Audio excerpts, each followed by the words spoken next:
you're interested in playing Baldurs Gate. What if I told you one of the default settings will ruin your game? In Dungeons & Dragons, all characters in combat have 3 moves that they can do. 1, they can use an action, 2, a bonus action, and 3, a reaction, which is the thing we're going to be discussing today. In Baldurs Gate 3, the default setting is that the reaction is something you can toggle. Now, reactions come in many forms. For example, let's say your wizard is on his last leg, and so you want to think very carefully on who you let pass you. First, a small goblin waddles by you with intent to attack your wizard, but behind that goblin is a huge ogre with also the intent on killing that wizard and probably eating him afterwards. What do?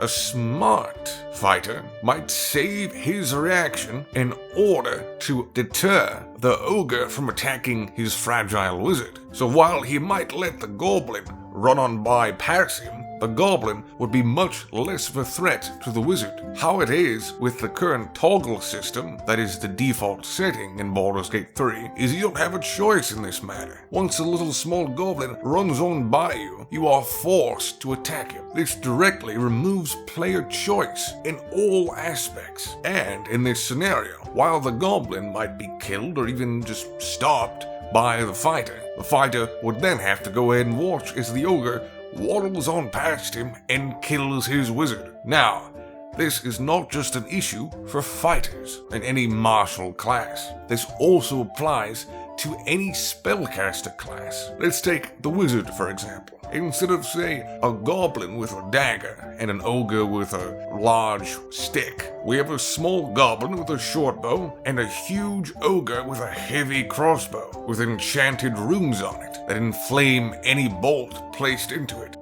The wizard has a spell called Shield, which boosts their AC, their armor class, by 5 for the rest of the turn, until the turn order reaches them again. The wizard, having only a limited amount of spell slots, may want to go ahead and hold off using this shield spell only in the event that the large ogre in his enchanted crossbow almost manages to land a hit on the wizard. So in this scenario, let's say, for example, the wizard only has 1 spell slot left. The ogre fires at the wizard, but misses, thankfully for the wizard. Yet the small goblin fires his bow and manages to land a hit on the wizard. Now, under standard D&D rules, the wizard may say, hey, well, I'll take the hit, it's not really the worst thing that could happen to me, and move on with his day.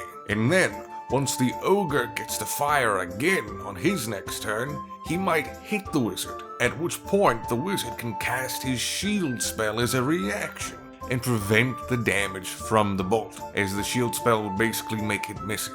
Yet, under the default setting, with reactions being toggle commands, the shield spell would have been cast at the moment that the small little baby goblin hit the wizard in that first turn. So at the second turn, the wizard wouldn't have that shield spell to protect himself from the ogre. So as you can see, not only does toggling reactions both negate the usefulness of many good spells, but it also reduces the control of the battlefield that martial characters can have. Understanding this, I would hope that for your campaigns on Baldurs Gate 3, that the reaction system is not a simple press one button toggle and hope for the best.